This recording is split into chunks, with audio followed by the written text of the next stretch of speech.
వైసీపీలో క్రమశిక్షణ కట్టు తప్పింది.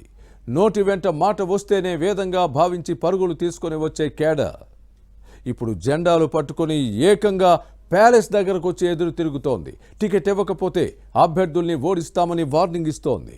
అధికార పార్టీలో వచ్చిన మార్పు అందరినీ నెబ్బెరపరుస్తోంది. సీఎం జగన్ క్యాంప్ ఆఫీస్తో పాటు పార్టీ కేంద్ర కార్యాలయం ధర్నాలతో దద్దరిల్లింది. నిరసనలతో హోరెత్తింది. వైసీపీలో ఈ బరిదెగింపునకు కారణం ఎవరు? ఇలాంటి పరిస్థితి ఎందుకొచ్చింది?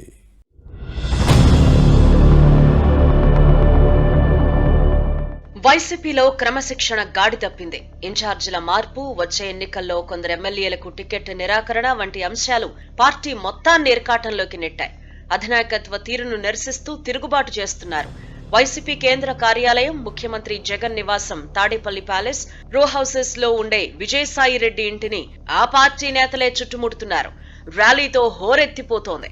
ధర్నాలు, రాస్తా రోకోలతో దద్దరిల్లుతోంది. అభ్యర్థులకు టికెట్లు ఇవ్వాలనే డిమాండ్తో కొందరు, ఆయా నియోజకవర్గాల్లో ప్రస్తుత ఎమ్మెల్యేలకు సీట్లు ఇవ్వొద్దని మరికొందరు నేతలు ఆందోళన చేయటం హాట్ టాపిక్ గా మారింది.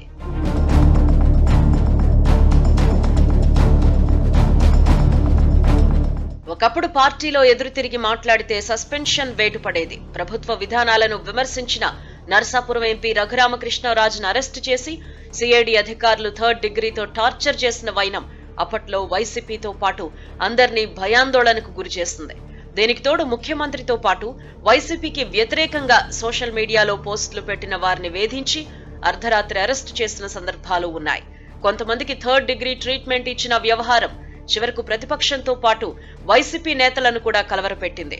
అందుకే ముఖ్యమంత్రి జగన్, పార్టీ కీలక నేతలు ఏది చెబితే అదే వేదంగా భావించేవారు. తీసుకున్న నిర్ణయాలను కూడా గుడ్డిగా సమర్థిస్తూ ప్రశంసల వర్షం కురిపించారు. సీన్ కట్ చేస్తే ప్రస్తుతం అందుకు పూర్తి భిన్నంగా జరుగుతోంది.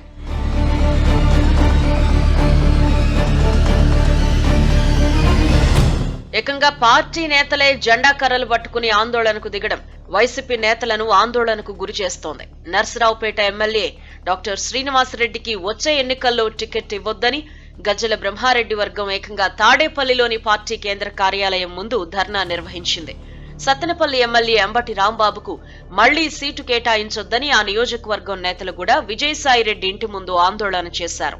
చింతలపూడి ఎమ్మెల్యే ఎలీజాకు తిరిగి టికెట్ ఇవ్వాలని ఆయన అనుచర వర్గం సీఎం క్యాంప్ ఆఫీస్ తో పాటు పార్టీ కేంద్ర కార్యాలయం ముందు ధర్నా చేసిందంటే ఫ్యాన్ పార్టీలో పరిస్థితి ఎలా ఉందో అర్థం చేసుకోవచ్చు.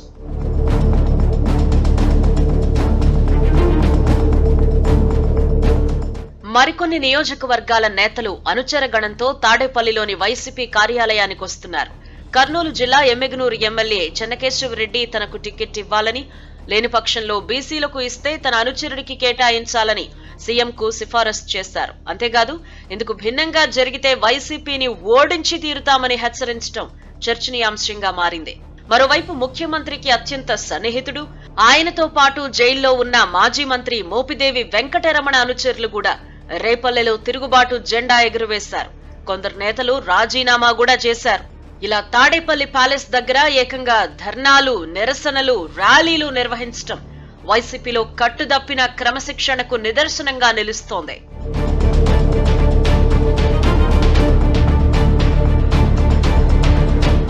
ఎన్నికల్లో అధికారంలోకి వచ్చే అవకాశం లేదని బయట ప్రచారం జరుగుతోన్న నేపథ్యంలో కొందరు నేతలు టికెట్ రాకపోతే మంచిది అనే అభిప్రాయంతో ఉన్నారు.